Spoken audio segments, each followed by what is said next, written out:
sambil terima kasih yang merecord.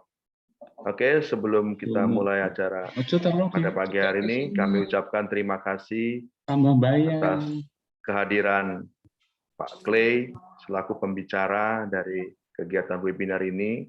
Demikian juga dengan Pak Roni dan semua teman-teman sekalian, serta juga yang pasti Ibu Novita selaku ketua dari UBIN, ya, seperti itu. Kita akan mulai webinar ini dengan didahului oleh doa pembuka dari Bapak Pendeta Roni. Silakan Pak Pendeta. Mari Ibu Bapak, Saudara-saudara, kita bersatu di dalam doa. Bapa di sorga, kalau saat ini kami boleh dipertemukan secara virtual lewat fasilitas Zoom ini, maka itu bukti nyata bagaimana Tuhan yang terus memeliharakan kami. Kami berkumpul untuk bersama-sama belajar lebih memahami tentang situasi atau kondisi gempa seperti yang belakangan beberapa kali juga terasa oleh penduduk Jakarta.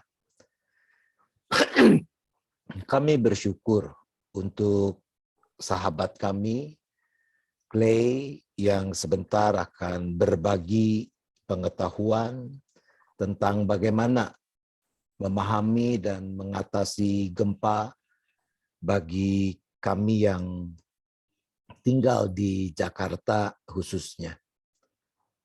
Kami menyerahkan seluruh rangkaian kegiatan di dalam webinar ini sampai selesainya ke dalam tangan penyertaan Tuhan. Terima kasih Bapa, kami memohon hanya di dalam nama Tuhan Yesus Kristus. Amin.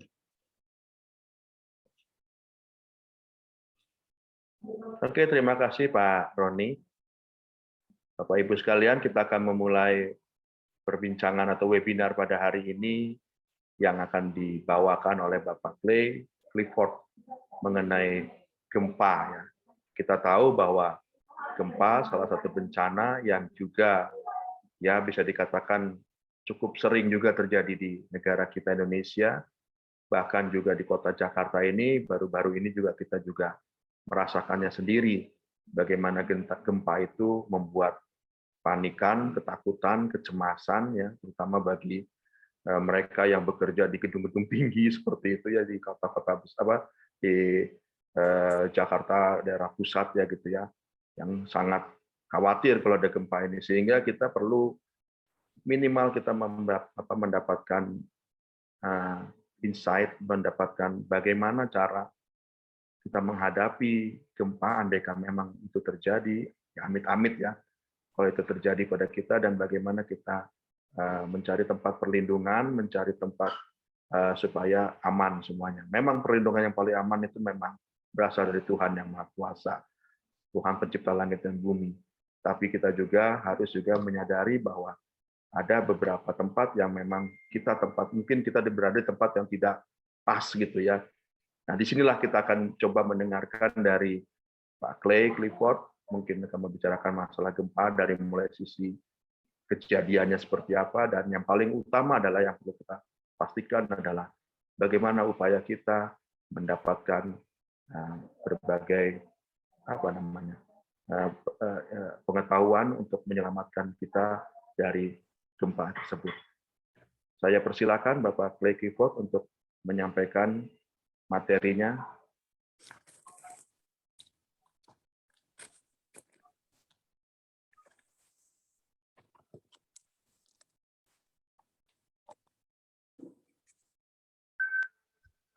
Halo, selamat pagi semua.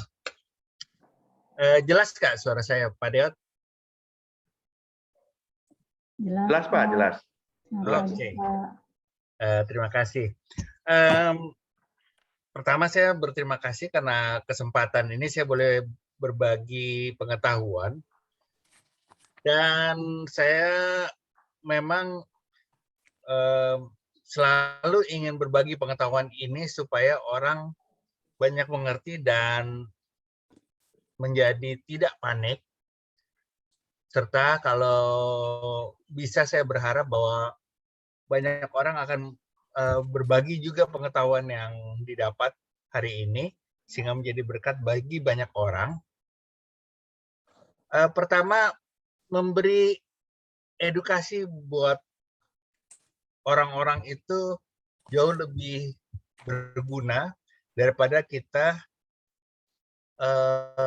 membantu mereka ketika mereka dalam kesulitan di bencana. Edukasi yang disampaikan hari ini saya berharap bisa mengurangi atau bahkan menghindari banyak orang dari bencana. Ini share. Oke. Presentasi saya judulnya Dinamika Bumi. Karena ini adalah dinamika bumi di mana kita hidup di bumi itu tidak bisa tidak akan mengikuti dinamikanya, dan dinamika bumi itu bisa jadi bencana, tapi bisa juga jadi berkat.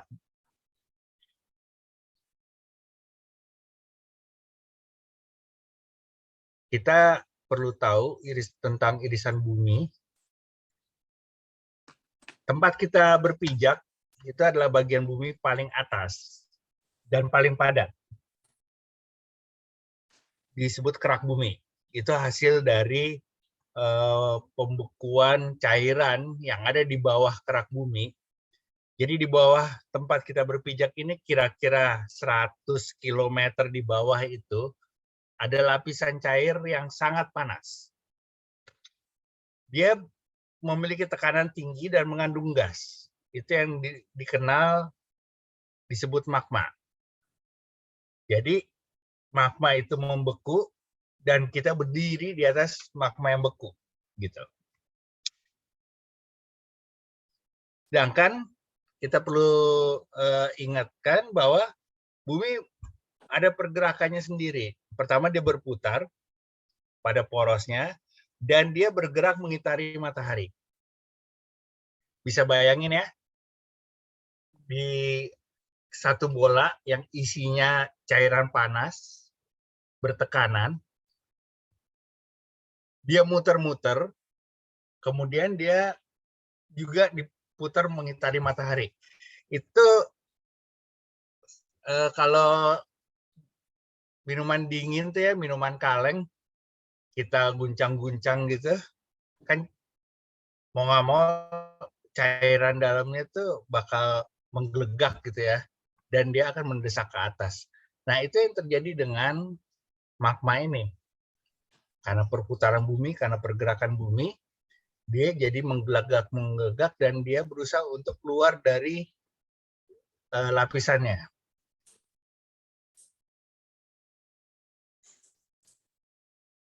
Dia akan keluar dan akhirnya dia akan memecah batuan yang di atasnya.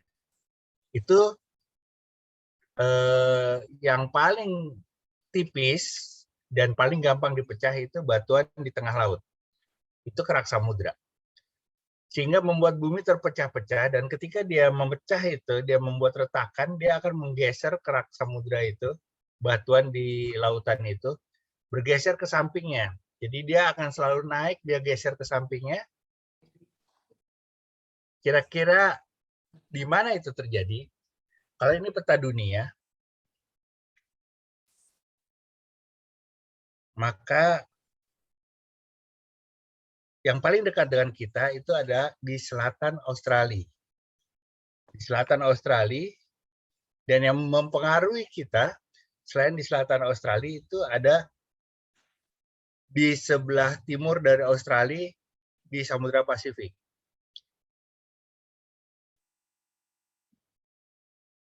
Jadi kalau kita lihat sini, magma dari dalam bumi itu dia akan menerobos kerak samudra, Dan karena terobosannya ini, kerak samudra itu akan bergeser ke samping dan dia akan ngedorong kerak benua ini. Itu yang kita kenal sebagai pergerakan lempeng. Jadi ada lempeng Samudra Hindia ini yang didorong dari selatan, dia bergerak menuju utara. Kemudian ada lagi dari Samudra Pasifik, didorong dari timur, dia menuju barat, dan kedua lempeng ini bertemu di wilayah Indonesia. Permasalahannya adalah kerak benua ini, yaitu lempeng benua Asia ini, itu diam. Jadi lempeng benua Asia itu relatif diam. Sedangkan lempeng Samudra Hindia dan Samudra Pasifik itu aktif bergerak. Bisa dibilang rata-rata itu 12 cm per tahun. Atau kalau misalnya kita bagi ini 12 cm per tahun itu ya 1 cm per bulan. Rasanya sih nggak terlalu suatu kecepatan yang sangat kecil gitu ya. Tapi kalau 12 cm per tahun itu setelah bertahun-tahun, Australia baru disadari bahwa tahun 2017 baru disadari bahwa Australia itu bergeser 1,5 meter, 1 meter lebih dari posisinya setelah perhitungan dari abad ke-18. Berarti setelah hampir 2 abad, benua Australia yang sebegitu besarnya itu bergeser lebih dari 1 meter. Dan bergesernya mendekati Indonesia. Bisa dibayangkan bahwa kekuatan batuan itu, pergeseran batuan, kekuatan magma ini mendorong kerak samudra ini, itu bisa menggeser Australia yang segitu besarnya, sepanjang 1 meter lebih. Berarti dia punya kekuatan yang sangat besar, dan kekuatan itu yang menuju ke Indonesia. Nah,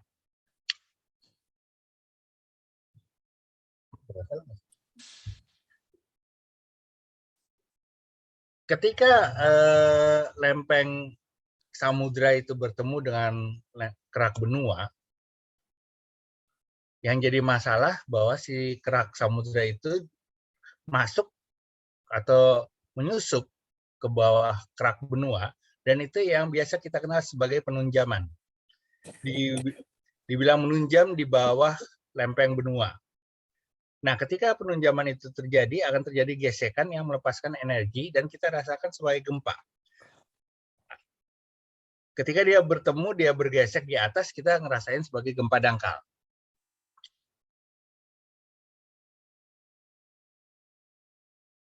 Nah, jika gempanya cukup kuat dan posisinya dangkal, itu yang akan menggerakkan air laut. Karena lokasi gempanya, lokasi pergesekannya itu dekat dengan permukaan, maksudnya permukaan ini adalah dasar samudra, dan energi gesekannya itu cukup besar, sehingga bisa menggerakkan air laut dan akan menjadikan fenomena yang kita kenal sebagai tsunami. Nah, gerakan lempeng samudra itu akan terus masuk makin dalam, sampai akhirnya dia bertemu juga dengan magma yang ada di bawah kerak benua. Dan ini akan kalau istilahnya itu mengganggu stabilitas magma di bawah kerak benua, sehingga magma itu akan makin besar tekanannya karena material yang masuk, dan dia akan mendesak keluar artinya ke atas, dan ini akan membentuk gunung-gunung api yang ada di sekitar kita. Nah, ini kalau dia masih mendesak, dia akan membentuk gunung. Begitu dia udah keluar, dia akan kita bisa merasakan sebagai letusan gunung berapi, dan itu menimbulkan gempa lokal yang disebut gempa vulkanik. Jadi ada gempa yang berasal dari tumbukan antara kerak samudra dan kerak benua, ada juga gempa yang berasal dari pergerakan magma sebelum letusan gunung berapi. Itu makanya dibilang ada gempa tektonik, ada gempa vulkanik. Nah, kita bisa lihat di sini, lempeng samudra itu dari sebelah barat Pulau Sumatera sampai ke selatan dan sampai sebelah selatan Pulau Jawa, sampai selatan dari Nusa Tenggara. Penunjaman itu juga disertai dengan pengangkatan. Pengangkatan yang mengakibatkan terjadi pulau-pulau seperti Simelu, Nias, Mentawai, Enggano di sini. Nah, pulau-pulau ini terangkat karena penunjaman dari lempeng samudra.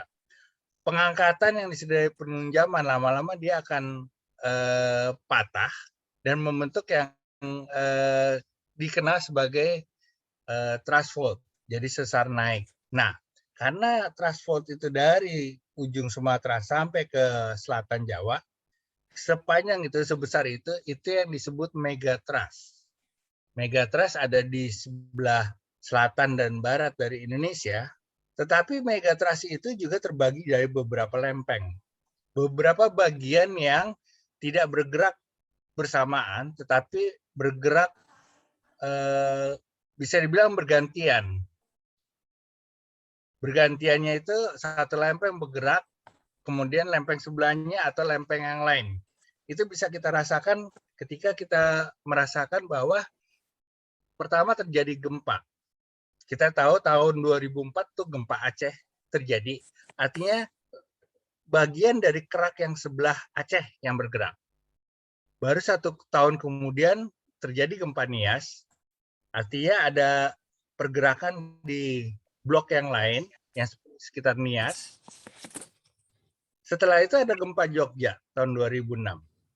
Artinya satu bagian lempeng ini nggak sekaligus bergerak bersamaan, tetapi bagian-bagian. Ini bagian yang di Jawa yang setelah Jogja itu ada Ciamis tahun 2006. Kembali lagi ke Sumatera, bagian barat itu tahun 2007, Bengkulu 2007. Kemudian balik ke Jawa, Tasikmalaya 2009. Artinya 1 tahun 2008 bukan berarti tidak ada pergerakan, tetapi pergerakan itu tidak menghasilkan pelepasan energi yang bisa kita rasakan sebagai gempa besar. Setiap bulan Indonesia selalu terkena gempa. Bukan hanya setiap bulan. Kalau saya lihat di aplikasi BMKG, maka setiap hari paling tidak ada 2 atau 3 gempa setiap hari. Itu yang dirasakan. Dan gempa yang tidak dirasakan itu jauh lebih banyak lagi. Terakhir gempa Padang 2009, kemudian setelah itu ada banyak gempa-gempa yang kategorinya sebetulnya lebih kecil. Kita tahu bahwa ada pergerakan lempeng di sekitar Selat Sunda yang itu fenomena ini yang sudah diamati dari tahun lalu dan sudah ada warning dari BMKG dari bulan November tahun lalu bahwa bulan Januari, Februari itu harus diwaspadai terjadi gempa di daerah Selat Sunda. Dan itu terbukti bahwa sejak dari Januari sampai kemarin, di seputaran Selat Sunda ini terjadi beberapa kali gempa yang dirasakan yang skala sekitar 4, di atas 4, itu bisa 5 atau 6 kali.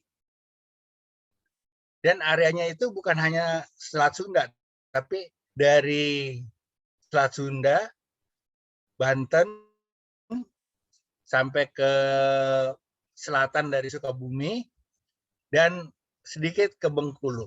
Ketika ada pergerakan di situ, kita tahu bahwa lempeng situ sedang aktif. Dan keaktifan lempeng situ bisa dilihat juga dari keaktifan dari Krakatau. Anak Krakatau beberapa minggu ini mulai aktif dia erupsi, dan di sebelah-sebelah provinsi sebelah-sebelahnya itu terjadi banyak gempa. Sebetulnya kejadian itu buat saya itu sedikit melegakan. Kenapa melegakan? karena berarti dengan adanya gempa yang kekuatannya seperti itu dan erupsi Krakatau, kena Krakatau yang tidak terlalu signifikan besar, itu artinya energi itu dilepas pelan-pelan, sedikit demi sedikit dilepas, sehingga itu menghindari kita mengalami pelepasan energi yang tiba-tiba dan sangat besar. Ya, tidak mengurangi rasa simpati kepada yang terkena bencana, tetapi beberapa bencana seperti gempa dan gunung berapi meletus itu sedikit membuat lega, karena itu menjadi satu pertunjukan bahwa energi itu dilepas, dicicil pelepasannya. Nah, bagaimana dengan gerakan gempa? Pengalaman beberapa kali merasakan gempa ya. Gempa itu ada dua gerakan.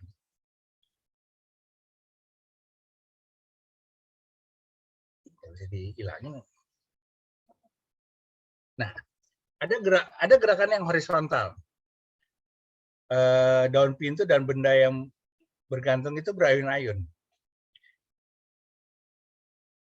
Dan gerakan yang horizontal itu membuat kita susah berjalan.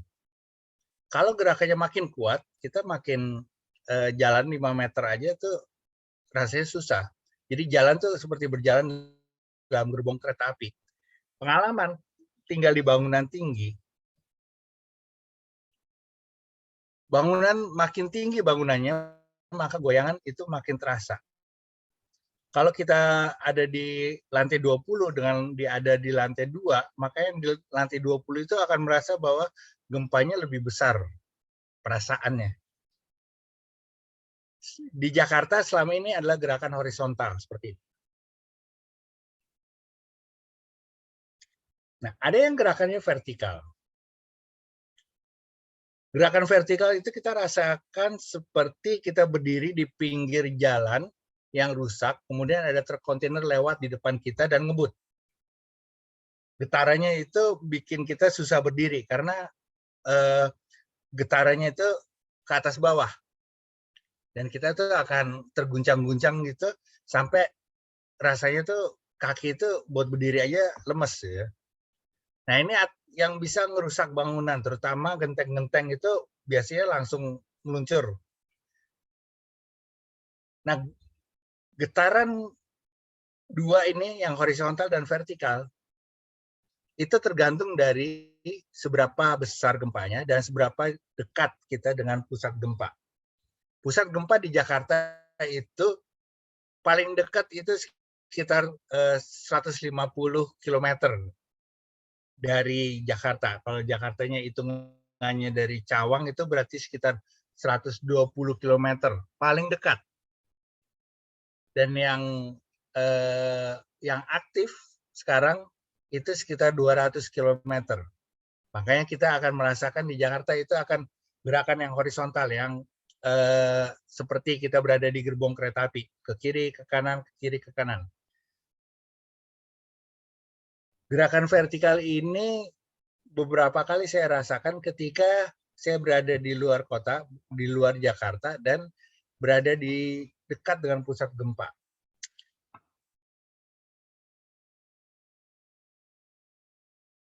Nah, saat terjadi gempa, kita harus ingat bahwa gempa tidak mematikan. Tapi kerusakan karena gempa yang menjadi bahaya. Ya, kecuali kalau memang dia punya penyakit jantung dan ketika gempa dia kaget terjadi serangan jantung, dia meninggal ya. Tapi tidak pernah ada orang yang tercatat meninggal itu karena getaran gempa. Tetapi biasanya korban terjadi itu karena penyebab-penyebab yang bangunannya rubuh atau terjadi kebakaran setelah gempa, kemudian terjadi banjir setelah gempa gitu ya. Nah, pada saat gempa, kita hanya punya waktu untuk menyelamatkan diri atau menyelamatkan orang lain, itu hitungannya kurang dari 1 menit. hanya beberapa detik. Karena kalau gempanya cukup besar, dalam beberapa detik itu kita mau jalan atau mau berdiri pun susah. Sehingga kita harus berpikir bahwa secepatnya kita mencari tempat yang aman, atau kalau memang ada orang dekat yang ingin kita selamatkan, itu kita tidak bisa menyelamatkan orang yang berada di ruangan yang berbeda dengan kita. Dan ketika terjadi gempa, kita harus menghindari tangga. Ini yang sering terjadi adalah kesalahpahaman.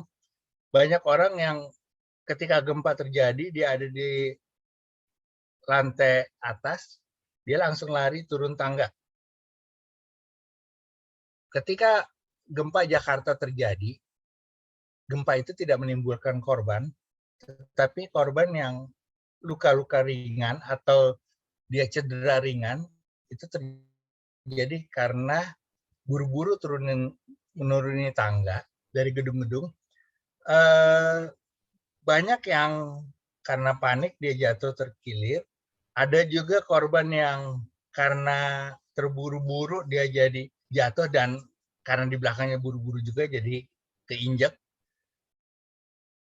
Yang sebetulnya itu tidak perlu terjadi. Nah, ini beberapa tips ya.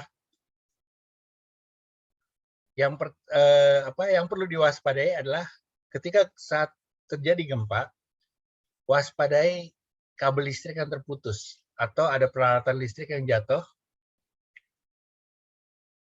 Itu sebabnya ketika gempa itu kita hindari melewati genangan air. Nah, selama gempa itu kita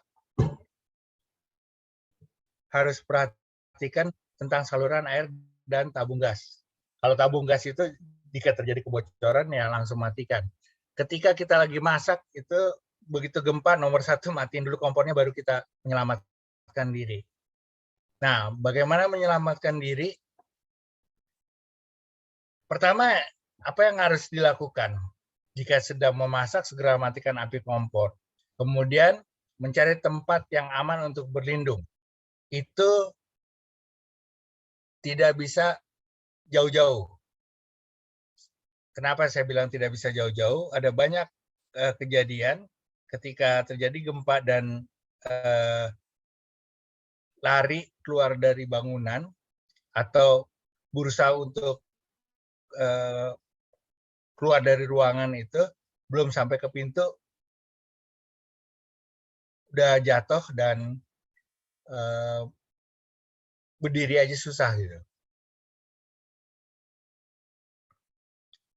Nah, ketika kita mencari tempat aman, yang harus diperhatikan adalah menghindari dinding yang berjendela kaca atau yang ada benda yang menggantung.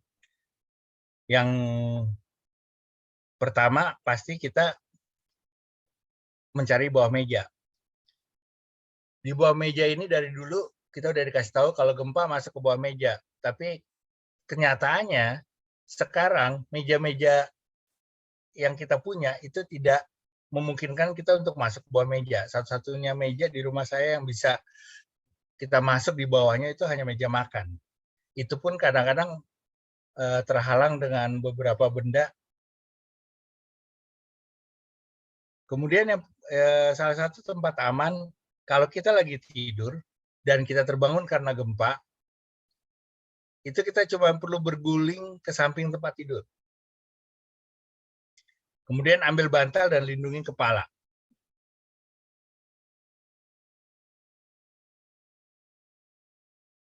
Ketika kita dalam ruangan, paling aman, paling gampang adalah merapat ke dinding. Ini saya selalu ingatkan ke orang tua saya, kalau gempa itu nggak usah panik, langsung cari dinding, atau kalau ada tiang, ya nempel aja ke situ. Dan beberapa kali gempa itu dilakukan, ternyata itu jauh lebih aman daripada orang lain yang lari keluar dari ruangan. Nah, dilakukan ketika merapat ke dinding itu adalah duduk jongkok. Duduk jongkok, bukan jongkok. Secepat mungkin badan ke dinding, dengkul merapat dada, dengan kepala dinding kepala setengkuk.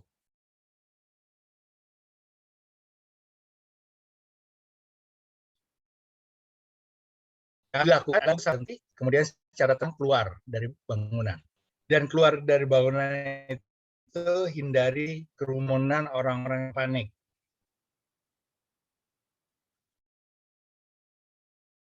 Nah, jika kita keluar dari bangunan, saat gempa, kita harus perhatikan begitu kita keluar pintu itu ada apa di atas kita. Dan makin tinggi bangunannya, makin jauh kita harus menghindar. Kita keluar dari bangunan itu cari tempat terbuka, kemudian duduk jongkok. Yang harus diwaspadai itu puing-puing, tiang, mau itu tiang telepon, tiang listrik, atau tiang reklame.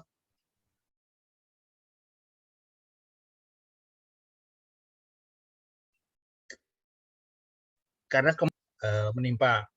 Kalau ada tiang, jarak yang aman itu adalah setinggi tiang itu, itulah sejauh kita menghindar. Nah, sambil duduk itu kita tunggu, kita waspada dengan sekitarnya, karena ketika gempa terjadi, maka banyak binatang-binatang liar yang kita nggak ingin ketemu, itu keluar dari sarangnya. Bisa jadi kalau misalnya di daerah Kelapa Gading ini, ketika gempa, yang keluar dari got itu adalah biawak. Nah, sering orang begitu gempa, dia keluar dari rumah, ke jalan, biawaknya juga ikut keluar dari rumahnya di got, dan sama-sama ketemu di jalan gitu. Nah, ini pesan saya, lebih baik membuat persiapan, walaupun tidak terjadi, daripada begitu kejadian kita terlambat untuk melakukan apapun. Bagikan pesan ini ke semua keluarga untuk siap menghadapi bencana. Banyak kejadian bahwa ketika bencana kita keluar rumah tanpa bisa membawa apa-apa, mungkin hanya handphone atau dompet. Dan ketika terjadi bencana, kita harusnya bisa masuk lagi bersama dengan tim penolong untuk mengambil surat-surat. Nah, ini waktu kami ke Semeru, kita ketemu dengan pendeta di Gereja Kristen Jawi Wetan, GKJW. Pendeta di sana itu selalu mengingatkan masyarakat di sana, kunci rumah dan kunci kendaraan itu jangan jauh-jauh. Dan saya melihat bahwa pesan dari pendeta di Semeru itu sangat baik, karena mengingat kejadian Semeru ini udah beberapa kali terjadi. Jadi dia mengingatkan jemaatnya untuk bersiap menghadapi bahaya. Di sana selalu dihimbau jemaatnya kalau parkir kendaraan itu selalu menghadap keluar. Jadi keluar dari rumah, bisa ambil kunci rumah, keluar, sembari bawa kunci motor, begitu starter motor langsung udah menghadap keluar. Itu adalah satu himbauan dari si pendeta Yuli ya. Pendeta Yuli itu selalu menghimbau jemaatnya untuk selalu waspada. Dan kejadian pada saat Semeru kemarin, jemaat gerejanya itu bisa menjadi ujung tombak dari bantuan bagi masyarakat di sekitar tempat tinggal atau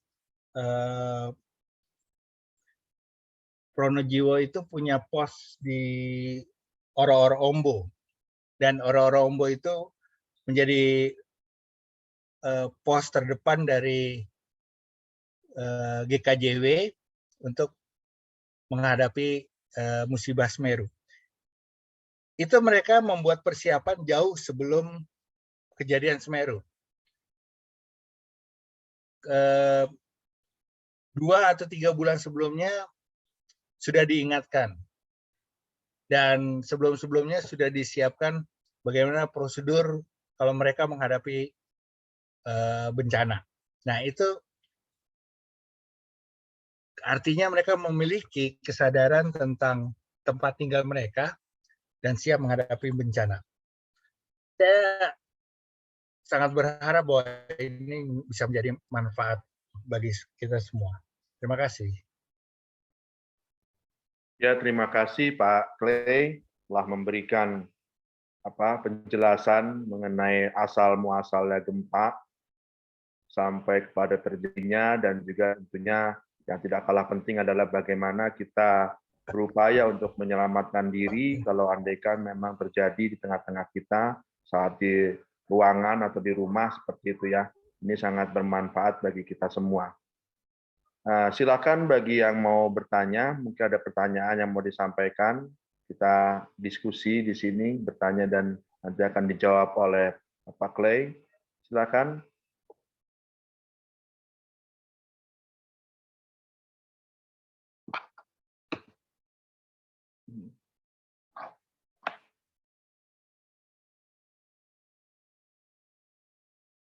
Ada yang mau bertanya?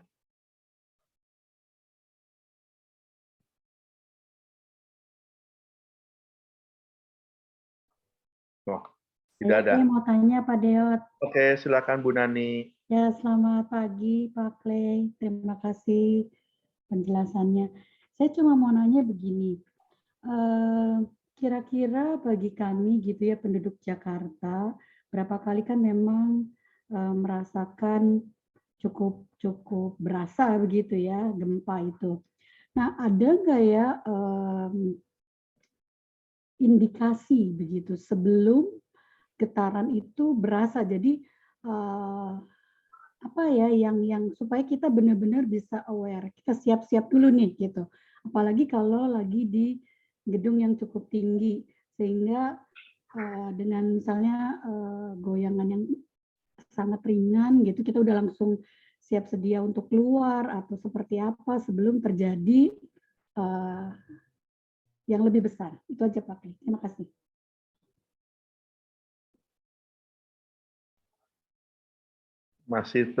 Masih mute Pak Clifford. Jelas Pak. Oke, jelas. Ya, terima kasih Bu Nani. Ini satu pertanyaan yang agak susah saya ngejawabnya ya. Kenapa susah? Karena untuk bisa merasakan ada gempa yang datang, itu kita manusia itu kurang peka. Gitu. Tapi kalau kita ada di hutan, itu jauh lebih gampang. Karena binatang itu lebih peka. Jadi kita bisa lihat tiba-tiba banyak burung terbang. Dan burung terbang itu bukan satu terbang terus yang lain ikut terbang, tapi serentak mereka akan terbang sama-sama. Nah, ini kan agak susah kalau kita di Jakarta itu ngelihat burung aja ini ya, jarang ya. Paling kalau burung banyak kita ngelihat di taman-taman gitu. Cuman kalau di gedung rasanya nggak ada. Binatang itu lebih peka.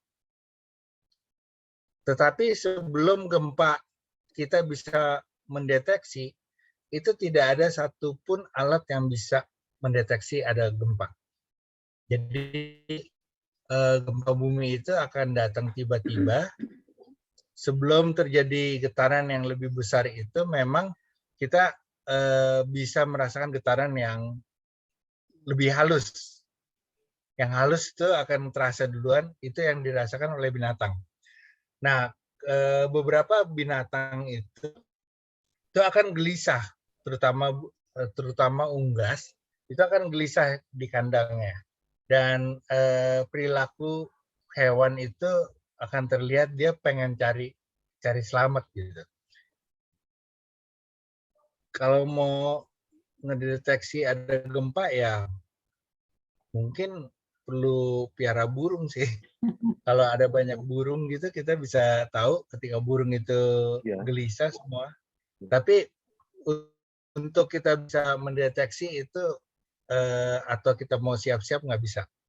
Nah, yang kita mesti tahu bahwa Jakarta itu jauh dari lokasi gempa.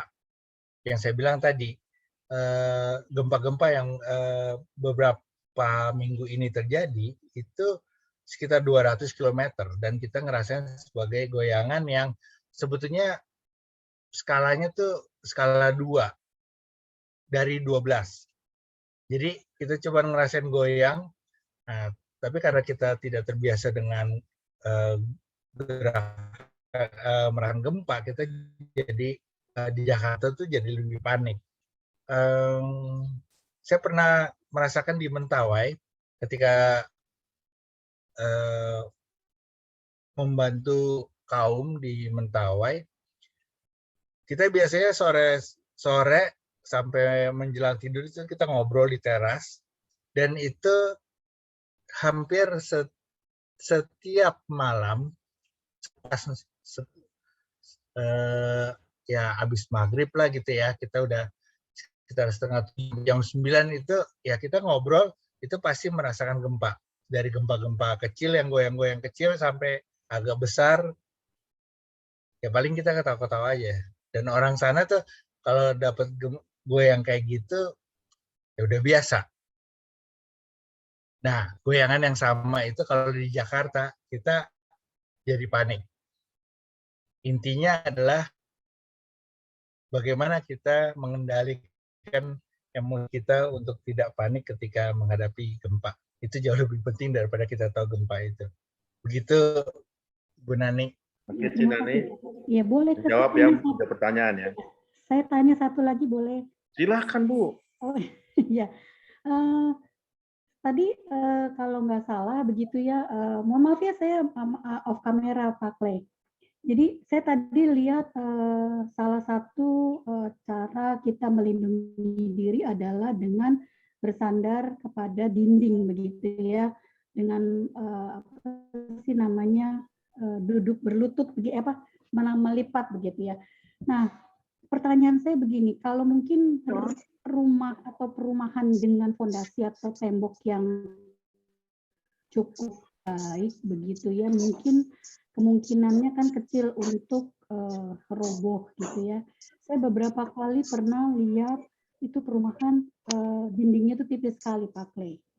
Nah, apa kira-kira ya upaya dari si pemilik rumah begitu ya, supaya karena saya lihat itu kalau gempa mungkin roboh kali ya, itu tipis benar gitu si dindingnya.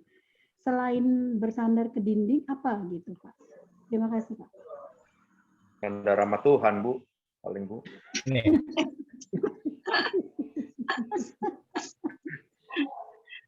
Ya,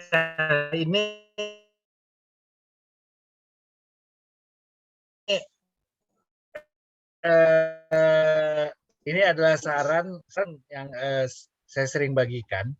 Kalau kita terjadi gempa dan tidak ada tempat berlindung, yang sebelumnya itu di bawah meja atau di samping tempat tidur, kalau ini tidak ada dan tidak memungkinkan, yang paling memungkinkan adalah kita merapat ke dinding. Kenapa? Karena dalam kejadian-kejadian gempa gitu, yang rubuh itu bagian tengah dari ruangan.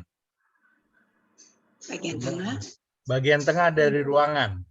Di atas atap. Ya, plafon itu akan jatuh dan itu yang jatuh itu bagian tengahnya duluan.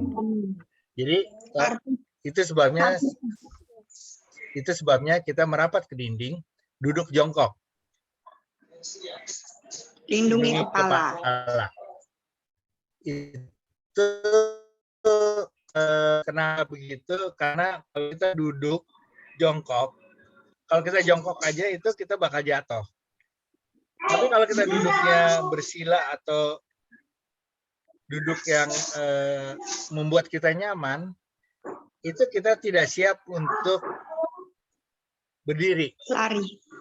Nah, duduk jongkok itu kita duduk stabil, tidak jatuh, dan kita siap kalau kita hendak bergerak.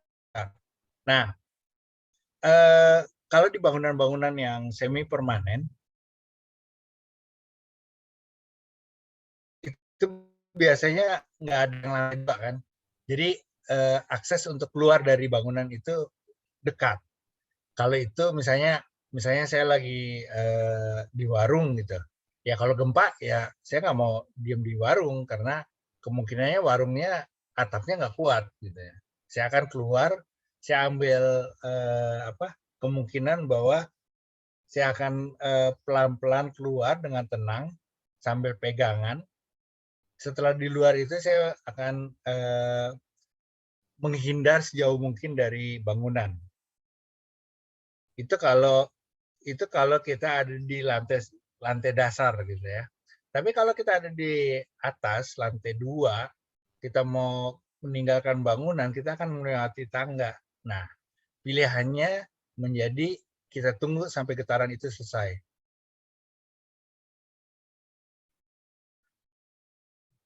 Nah, pilihannya itu bukan cuman jongkok ya, bisa berbaring di samping tempat tidur. Itu yang paling mudah kalau kita terbangun karena gempa. Kita bisa langsung berguling di samping tempat tidur dan ambil bantal untuk jaga kepala. Ya.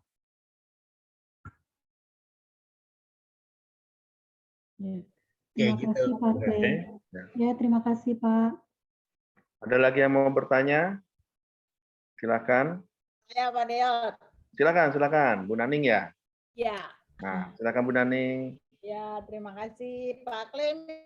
Minta maaf dari penjelasan Bapak disebutkan bahwa pada saat gempa terjadi menghindari tangga, Pak ya. Iya.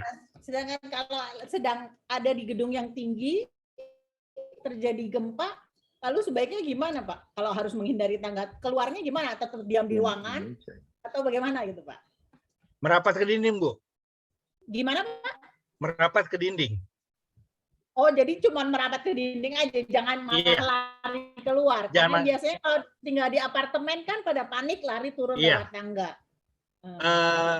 Saya berapa kali tinggal di apartemen, waktu itu lantai 27 ya. Ketika ada gempa ya udah, tunggu aja. Tunggu sampai getarannya selesai, baru kita keluar. Kan biasanya suka ada peringatan jangan lewat lift, lewat tangga, nah begitu. Iya, ketika goyangan itu, apalagi kita di lantai atas di apartemen, kalau begitu gempa kita goyang, kita mau jalan lurus saja susah. Dan bagaimana kalau kita jalannya tuh turunin tangga, itu kita bisa terguling-guling di tangga, Bu. Jadi kalau di gedung tinggi, ya udah kita merapat ke dinding, kalau bisa dinding yang kita tahu ada tiang. Setelah goyangan itu reda, baru kita bergerak. Terima kasih Pak Clay. Ya itu, gimana? Pak Clay. Ya.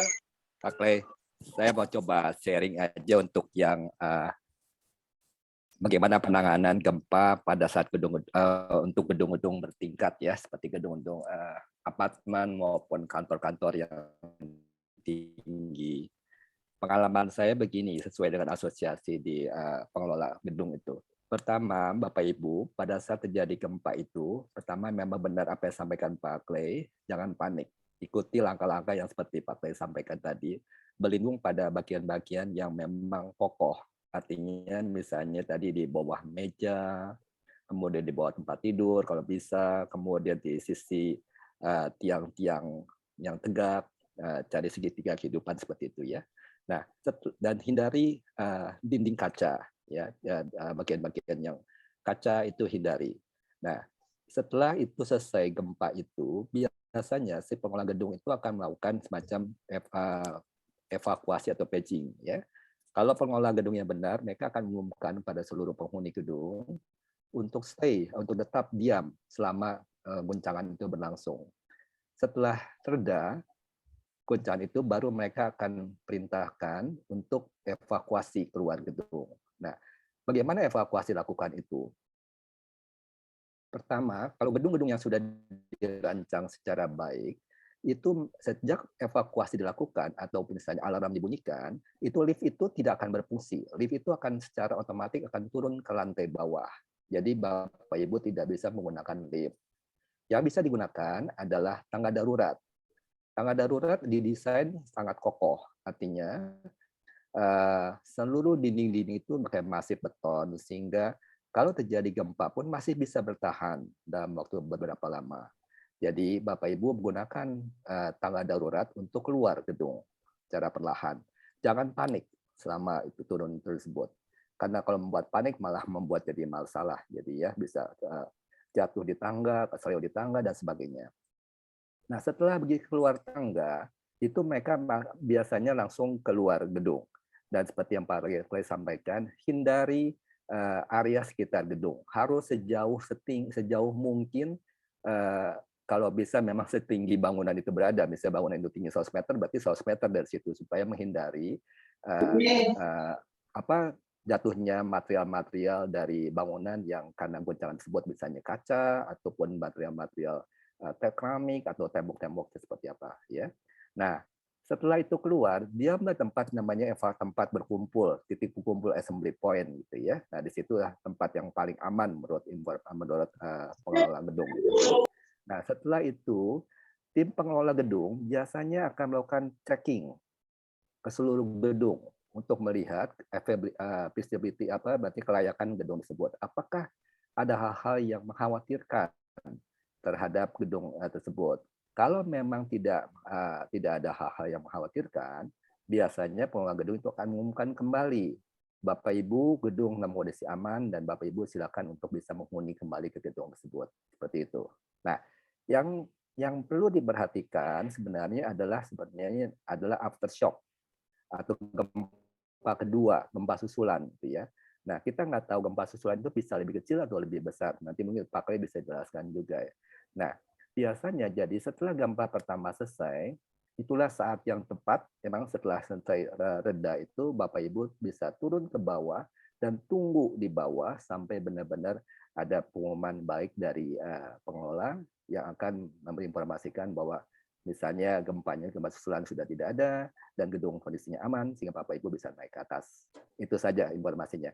Dan perlu saya sampaikan juga Bapak Ibu, kalau yang makin tinggi tempat tinggalnya di apartemen makin tinggi ataupun misalnya berkantor yang makin tinggi, goyangan benar itu makin terasa sekali. Karena dalam perhitungan gempa, setiap satu lantai itu kalau jadi gempa didesain gedung itu akan sangat luntur sekitar 3 cm dilatasinya atau ada goyangannya.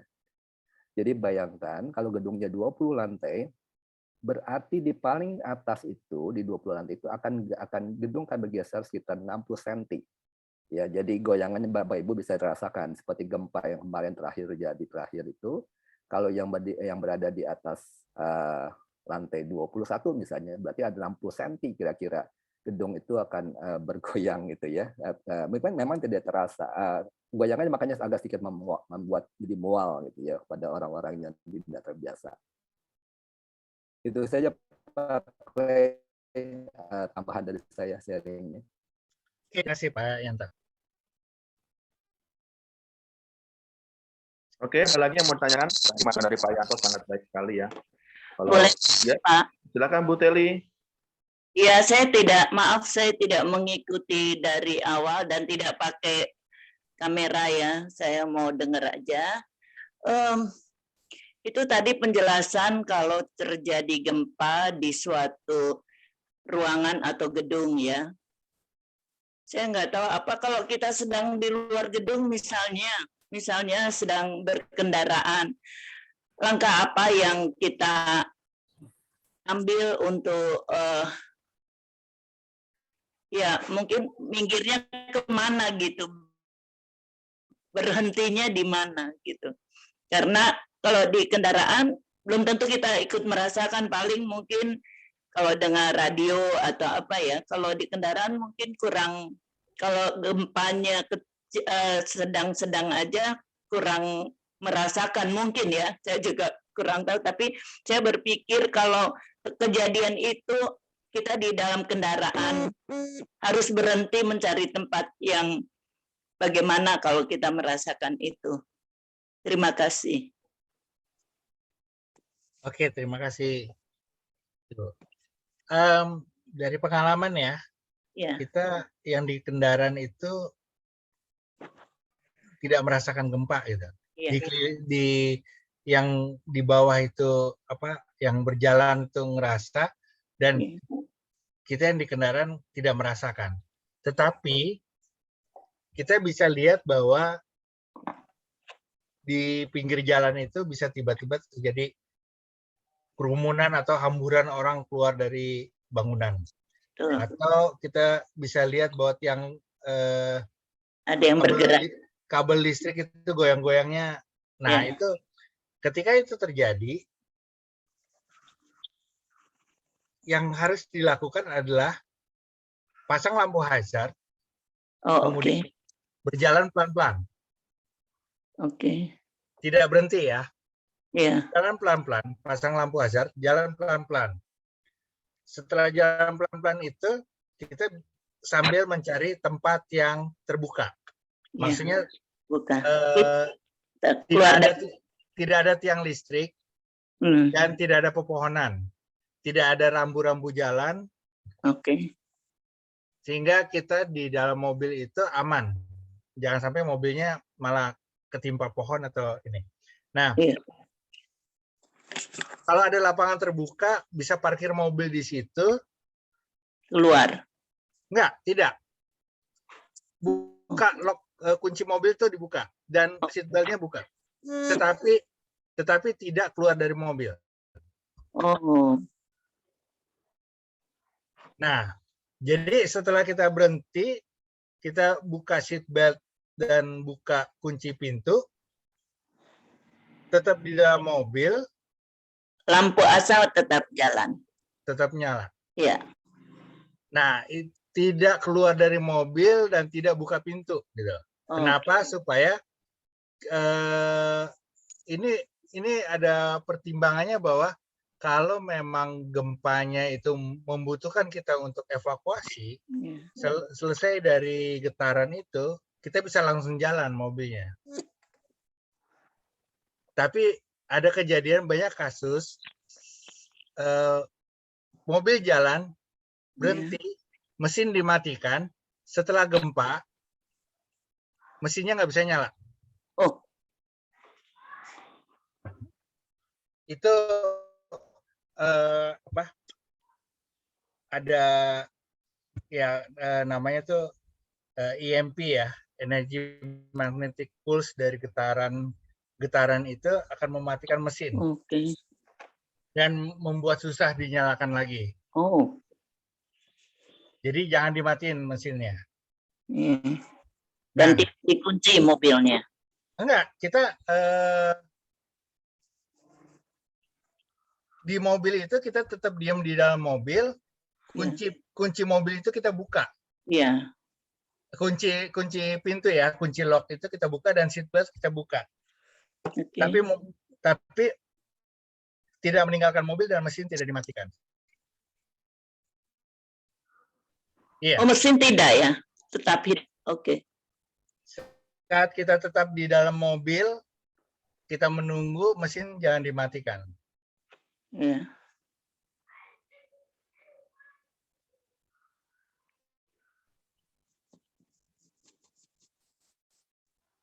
Oke, sudah jelas, Bu Feli? Jelas, Pak. Terima kasih, Pak Clay. Terima kasih, Pak Clay. Ini juga Pak Clay ada yang nanya dari chatnya, dari Ibu Leni Juwita, yang menanyakan waktu gempa yang lalu, kenapa orang lain merasakan, tetapi saya yang ada di lantai 2 kok nggak merasakan sama sekali. Nah, kenapa? apa ya? Oke. Gimana Pak Clay? Nih, gempa itu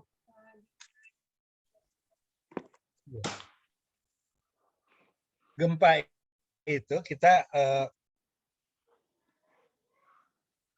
mana share screen-nya?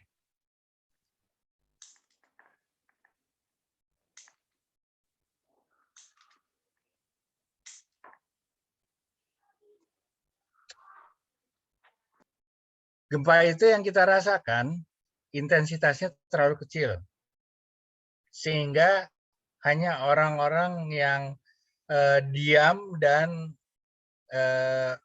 lagi bengong gitu yang menyadari gempa yang kemarin. Beberapa orang, contohnya kayak saya di lantai 3, saya sedang kerja itu tidak menyadari kalau ada gempa. Saya baru sadar itu begitu ngeliat kenapa tetangga pada keluar dari rumah. Nah, ini ada intensitas gempa. Kita bisa lihat bahwa Jakarta itu kena gempanya tuh biasanya antara 2-3. 2-3 ini misalnya 2 getaran dirasakan oleh beberapa orang, benda-benda ringan yang digantung bergoyang. Jadi nggak semua orang akan merasakan. Bahkan kalau yang di daerah-daerah yang tanahnya stabil, getaran tidak dirasakan kecuali hanya melihat dari getaran di air. Ya, jadi ya nggak apa ya. Kalau gempa itu kadang-kadang memang perlu kewaspadaan sampai kita bisa sadar gitu ya. Tapi juga ada banyak orang yang memang wajar kalau tidak menyadari ada gempa yang terjadi. Karena gempa untuk daerah Jakarta ya terlalu kecil gitu. Itu buat Ibu Leni tadi Pak, Bu Leni ya. Ya mungkin juga rumah Ibu Leni juga bisa kuat gitu, stabil kayak tadi tanah tadi ya, rumahnya tidak tergoyang gitu ya. Mungkin tapi kalau gelas ataupun benda-benda lain tetap goyang Pak ya, seperti itu ya Pak ya. Oke, ada lagi yang mau bertanya? Pak Diot, saya boleh menanyakan? Oh, silakan Bu Nani, silakan. Ya. Pak Clay, mengenai gempa ini kan kalau misalnya di Jakarta, itu kita bisa merasakan gempa, misalnya ada gempa pertama, lalu ada gempa susulan. Itu berapa kali ya Pak, sampai benar-benar berhenti begitu ya, untuk yang tinggal di Jakarta. Jadi misalnya ada gempa 1, lalu ada gempa susulan kedua. Apakah memungkinkan ada gempa susulan ketiga dan seterusnya. Jadi kalau yang di Jakarta nih paling banyak lah gitu ya, dari gempa 1 lalu ada gempa susulan, itu berapa banyak Pak? Terima kasih. Oke. Istilah gempa susulan itu adalah kita merasakan ada getaran setelah getaran pertama gitu. Tetapi belum tentu itu gempa susulan. Kayak waktu saya di Mentawai itu sejam saya merasakan gempa, habis itu sejam kemudian ada gempa lagi, dan itu bukan gempa susulan. Karena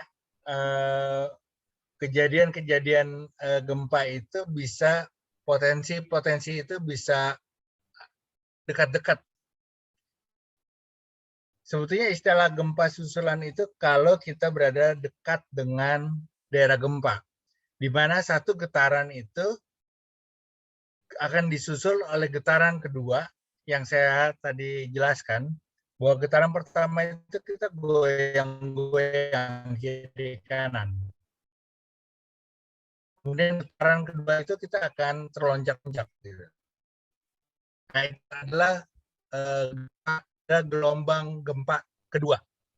Gempa susulan yang biasa dibilang orang gempa susulan itu sering adalah gempa yang berikutnya terjadi akibat gerakan yang pertama, getaran yang pertama. Jadi bayangin begini, kalau ada tebing longsor, kan kita merasakan getaran tuh. Nah, longsorannya itu akan mempengaruhi batuan yang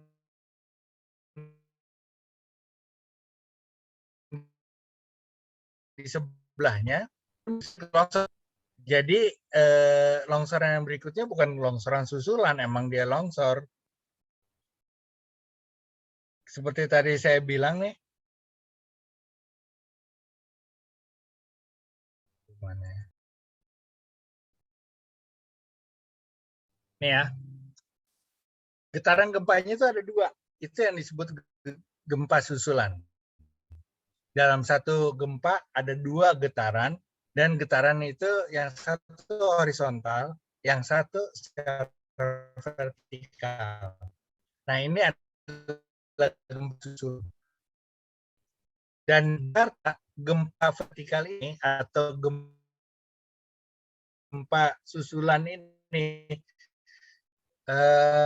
hampir tidaknya itu jauh.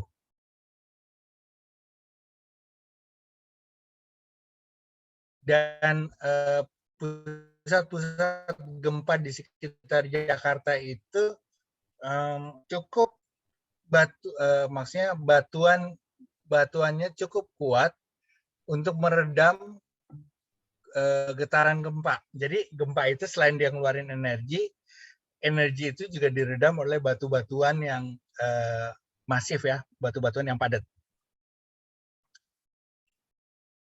Oke. Gitu Bu Nani. Ya, terima kasih Pak Clay. Terima kasih Bu Nani. Ada lagi yang mau bertanya? Pak Clay, ada yang bertanya dari Pak Yanto nih. Skala tadi yang MMI tadi itu di transfer ke skala Richter itu kira-kira berapa skala Richter ya yang tadi Pak Clay bikinkan apa?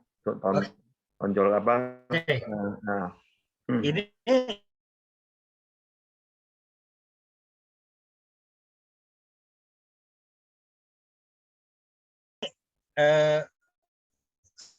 skala yang dihitung dan ukur dari alat ukur seismograf itu skala Richter. Kalau MMI merkali modified merkali intensity itu adalah intensitas gempa yang dirasakan orangnya, manusianya. Jadi kalau kita ditanya berapa sih intensitas gempa di Jakarta? 2. Oh, berarti gempa di Jakarta itu hanya dirasakan oleh orang-orang tertentu dan tidak merusak bangunan. Tapi misalnya di daerah selatan intensitas gempanya tuh bisa 4 gempa yang sama karena dirasakan di sana itu ada kerusakan ringan pada bangunan gitu ya.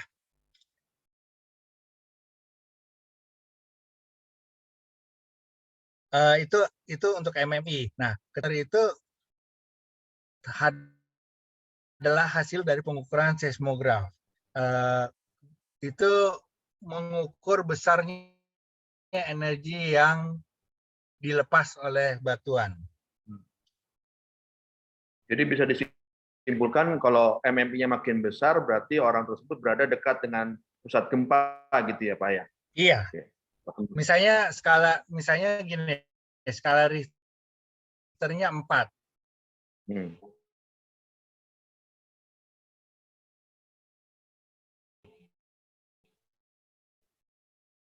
Tapi di Jakarta hanya merasakan 2. 4 orang yang di pusat gempa itu merasakan bisa skala lebih tinggi, bisa 5 atau 6 gitu. Seperti itu ya. Iya. Oke. Begitu kali Pak Yanto ya jawabannya ya. Oke, ada lagi yang mau bertanya? Ya, Pak Diot. Oh ya Pak Yudian, silakan. Ya, ini menjawab pertanyaan keresahan mungkin kalau ada isu-isu yang berkaitan berkaitan dengan megatrust itu, Pak. Megatrust dan kemungkinan dampaknya kepada kita, tsunami besar dan segala macam itu, kalau nggak salah kemarin dulu sempat dibahas atau dimasukkan di artikel Kompas ya, Pak. Iya. Pak Clay ya. Itu apa benar itu bukan benar? Apakah secara pendekatan teori itu ada kemungkinan semacam megatrust itu bisa menimbulkan tsunami besar yang mempengaruhi sampai Jakarta gitu ya. Kalau lihat gambarnya kan, wah agak serem juga kalau masuk ke Jakarta itu, masuk dari pantai utara gitu kan, masuk sampai Kelapa Gading bisa gitu kan. Nah, apakah itu mungkin bisa dijelaskan dari ya. Terus kedua, ya benar itu seperti yang tadi dikatakan Pak Clay. Ya, waktu gempa Jogja itu gempa Jogja itu skala Richternya itu rendah kan, cuma 5, berapa gitu ya Pak Clay ya. Iya. Tapi dampaknya luar biasa itu, bisa sampai 5-6 ribu orang meninggal kan. Iya, itu gempa. goncangannya itu karena itu gempa di darat, energinya kecil tapi goncangannya terasa besar. Ya. Jadi itu bisa skala Richter kecil tapi mungkin MMI-nya besar gitu ya, Pak ya. Atau iya. Ada jalurnya bahkan sampai menimbulkan dampak susulan kan, Gunung Merapi meletus, Lapindo meletus, itu apakah memang ada kaitannya gitu ya. Itu aja Pak, makasih. Oke. Ini pertama nih masalah megatrust-nya. Megatrust itu yang tadi saya jelaskan, kan ada trust fault. Trust fault itu sesar naik sehingga menghasilkan kepulauan-pulauan yang ada di sebelah barat Sumatera. Dan sesar naik itu atau trust fault itu dari ujung Banda Aceh ke selat Sunda, ke selat Jawa,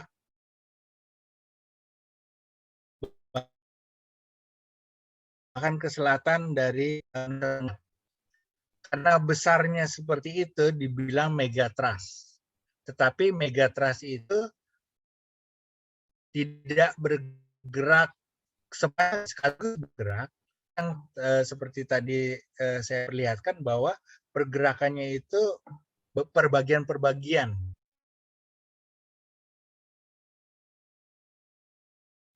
Nah, yang jadi isu belakang ini adalah dari Selat Sunda ini yang bergerak. Kalau dilihat dari bagian di Selat Sunda ini, kita mesti lihat bahwa bukan hanya yang ada di Selat Sunda, tapi yang ada di Banten dan di Lampung. Dalam 2 bulan ini, pergerakan megatrust ini sangat signifikan karena di daerah Banten, Bayah, Sumur, Pangandaran, itu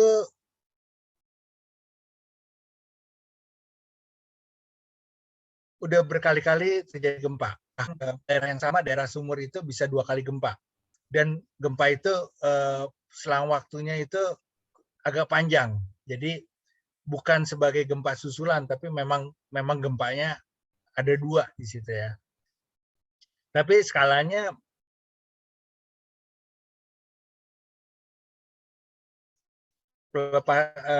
kalau dilihat skalanya paling besar. Kemudian terjadi erupsi Krakatau.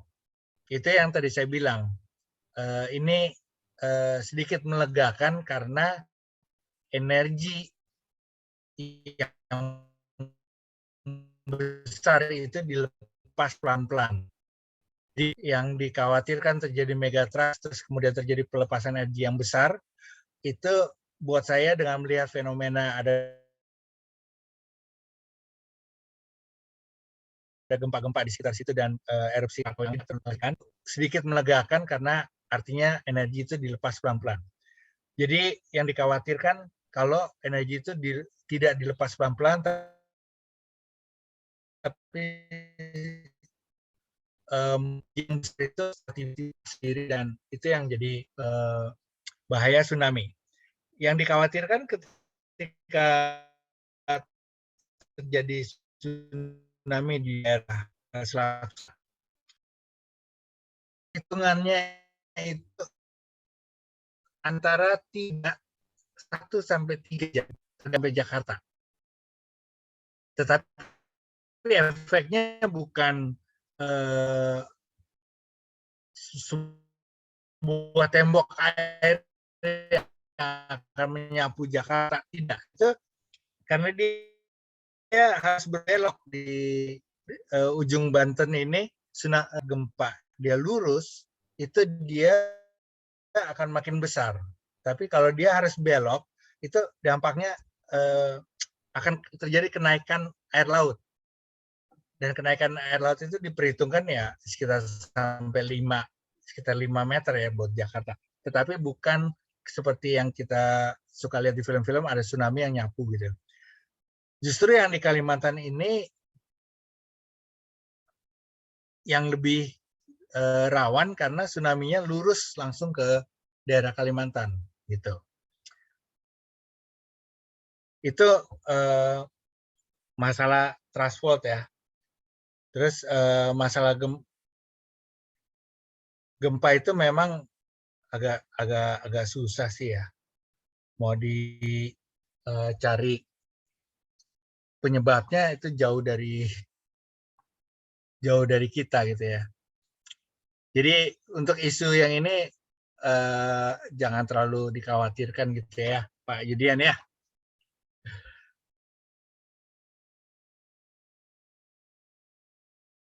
Ya, gimana Pak Yudian? Ya biar lega kita gitu loh Pak. Karena kalau tsunami-nya sampai 10 meter bisa-bisa sampai ke Gading Indah nih. Gading Indah ini ketinggian dari permukaan airnya nggak sampai 10 Pak. Gading Indah kalau ada ombak 4 meter aja nyampe Pak. Nah itu. Ya makanya itu harus pindah ibu kota Pak. Kan kita yang pindah ya tapi ya. Iya. Tapi kan serahkanlah khawatirmu kepada Tuhan Pak, karena Dia yang memelihara kehidupanmu, itu aja. Mau bilang apa? Kalau air dari laut masuk ke Jakarta itu yang duluan masuk itu ke sungai-sungai. Nah, kalau terjadi gempa yang jadi masalah, apakah sungai kita tanggulnya tuh nggak jebol gitu? Ya, mampu mendapat tambahan air. Seperti itu. Oke, terima kasih. Ada lagi yang mau bertanya?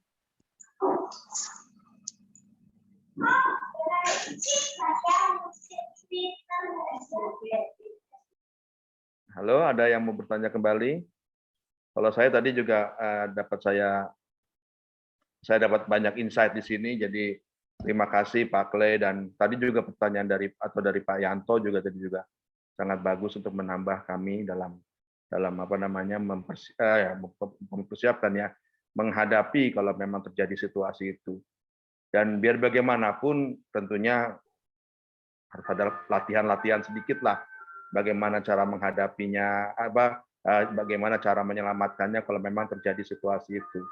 Yang saya tahu di sekolah-sekolah BPK Penabur lagi itu juga pernah dilakukan simulasi ya, andaikan terjadi gempa atau kebakaran, bagaimana menyelamatkan para murid-murid dan semua orang-orang yang ada di dalam gedung sekolah tersebut, keluar lewat mana, kumpul di mana gitu ya.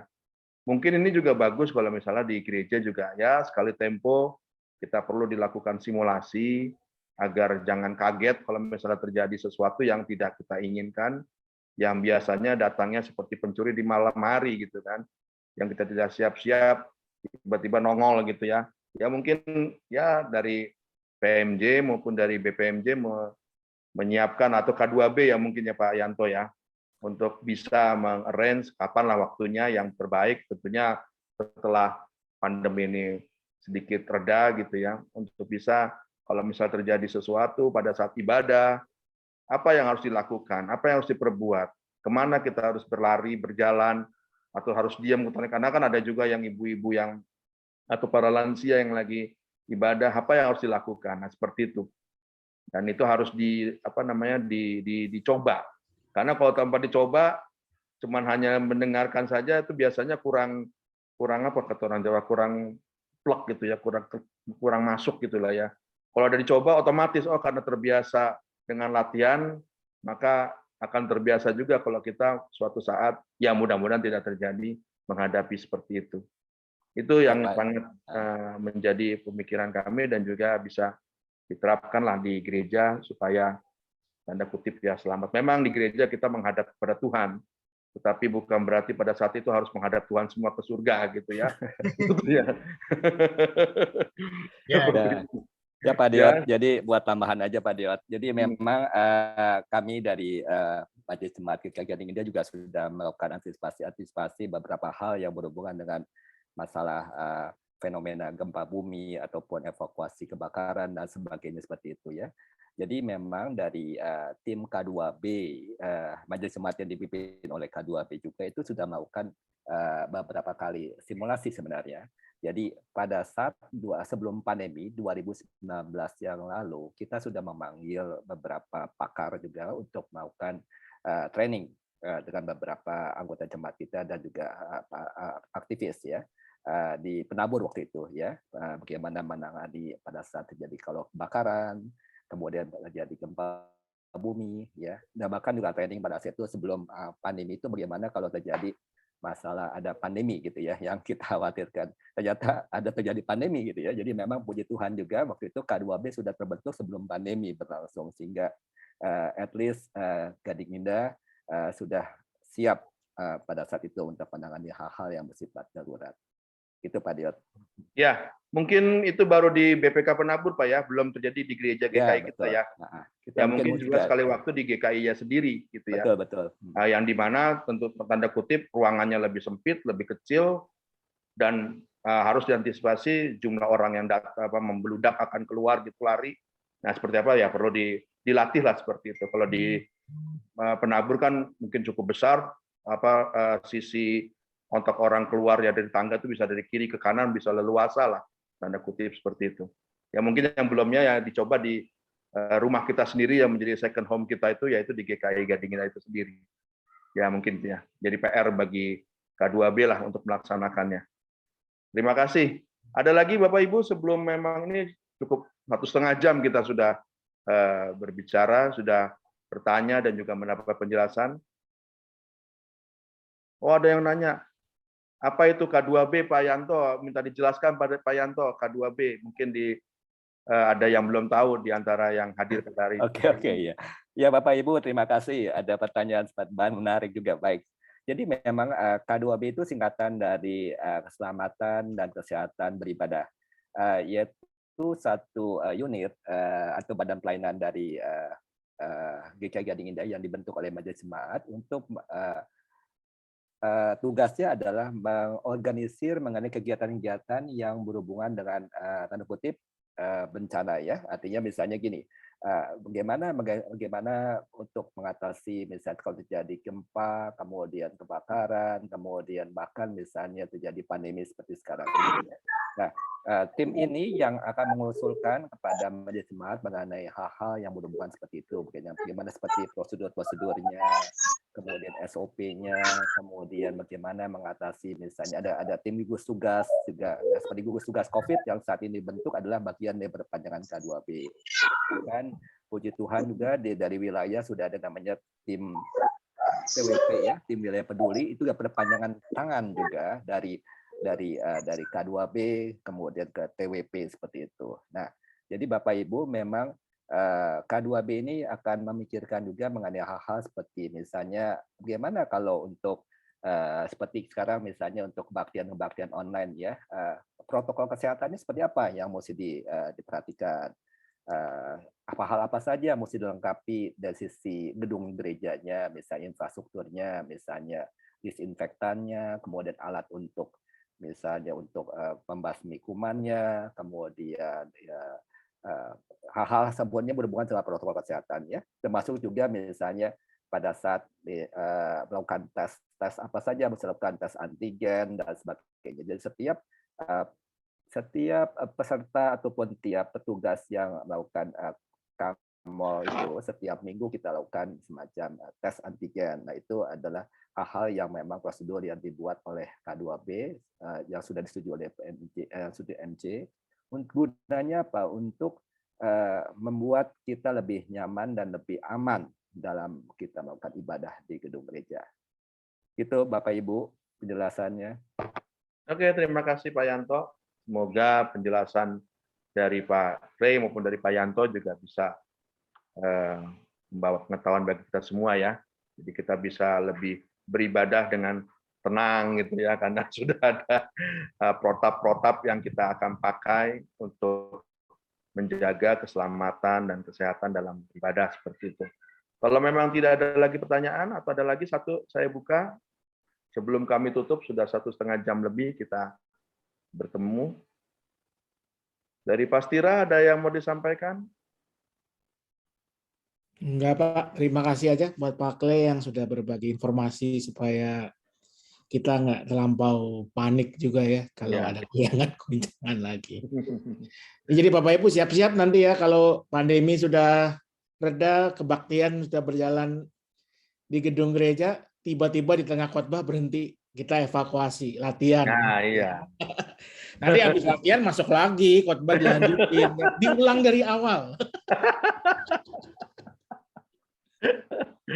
Oke, terima kasih Pak Astira. Kalau memang tidak ada lagi, bisa kami tutup pertemuan hari ini. Dan yang perlu saya highlight di sini adalah memang banyak sekali ya, terutama bagi para teman-teman atau rekan-rekan yang ada di gedung pada saat menghadapi gempa, harus menghindari tangga, menghindari genangan air, juga harus rapat ke tembok atau ngerapat ke sudut gitu ya, yang di mana kemungkinan untuk terjadinya kejatuhan dari barang-barang di atas itu kecil lah kemungkinan. Demikian juga dengan yang berkendaraan tentunya harus memperhatikan pertama ya menyalakan lampu hazard, terus kemudian jalan pelan-pelan sambil mencari lokasi-lokasi yang kira-kira aman dari pohon ataupun dari ketimpa reklame segala macam, dan buka kunci pintunya, tapi juga mobil jangan dimatikan, seatbelt juga dibuka, dan tetap posisi standby untuk melihat situasi yang ada di luar seperti itu ya.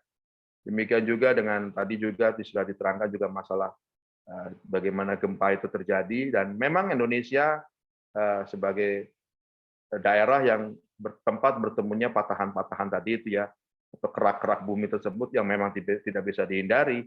Dan itulah hasil dari itulah ciptaan Tuhan. Tapi kan juga kita menikmati keuntungannya, yaitu tanahnya subur dan sebagainya. Itu kan juga akibat daripada seperti itu ya, gunung api dan sebagainya, itu juga kita nikmati ininya. Walaupun juga ada resiko, akan banyak terjadi gempa-gempa akibat dari gunung meletus maupun juga dari gesekan-gesekan dari patahan-patahan tersebut yang ya harus diterima. Tapi tentunya kita dengan sudah ada persiapan, sudah ada pengetahuan bagaimana kita untuk bisa menghadapinya, mengantisipasinya supaya tidak terjadi bencana yang lebih besar lagi seperti itu. Terima kasih atas waktu Pak Clay yang sudah sedemikian berharga diberikan pada kita semua di dalam memberikan penerangan masalah ini. Dan lain waktu kita akan berjumpa lagi. Kita akan tutup webinar pada hari ini dengan doa dari Bapak Astira.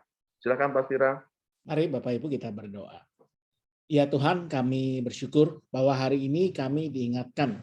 Memang benar ada fenomena-fenomena alam yang kelihatannya menakutkan, menggetarkan kami, seperti gempa bumi, gunung meletus, atau bahkan tsunami. Tapi semua itu mengingatkan kami bahwa kami pun bagian dari alam ciptaan Tuhan.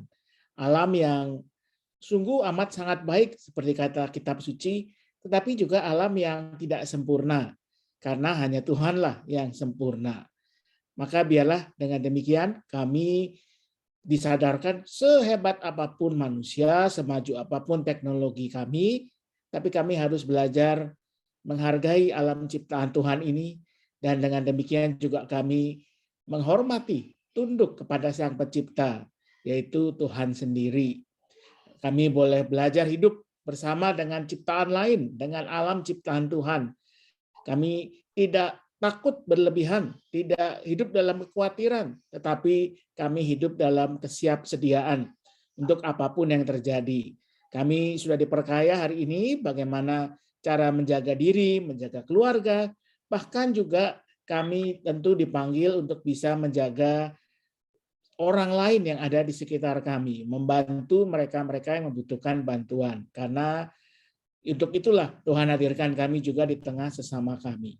Kami bersyukur untuk Pak Clay Clifford yang sudah membagikan ilmu, tapi juga pengalamannya, apa yang ia refleksikan dalam berbagai pekerjaan dan pelayanan yang ia lakukan. Biarlah ini menjadi sesuatu yang berharga, bekal bagi kami sebagai pribadi, keluarga, tapi juga gereja. Saya bersyukur untuk Pak Deot yang sudah mendampingi, memandu diskusi ini, untuk semua orang yang hadir. Biarlah berkat Tuhan, kasih Tuhan yang menyertai kami semua dalam setiap keseharian kami. Kami mau menyerahkan diri kami siang hari ini beserta dengan keluarga kami masing-masing. Kiranya Tuhan yang memberkati kami, menganugerahkan kekuatan, menganugerahkan rahmat Tuhan di tengah segala situasi keadaan yang sedang kami jalani. Biarlah rasa syukur terus hadir dalam hidup kami, rasa syukur yang kemudian menggerakkan kami untuk juga menjadi berkat bagi sesama kami. Inilah doa kami ya Tuhan, kami naikkan hanya dalam satu nama, Yesus Kristus, Tuhan dan Juru Selamat kami. Amin. Amin. Terima kasih Pak Stira.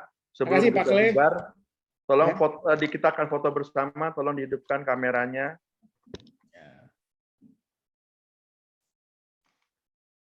Ada dua slide ini ya, ini ya. Jangan goyang-goyang kalau foto ya, kayak gempa. Oke, 1, 2, 3. Sebentar.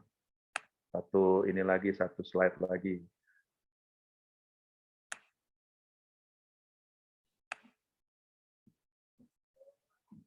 Oke, satu slide lagi. 1, 2, 3. Oke, terima kasih.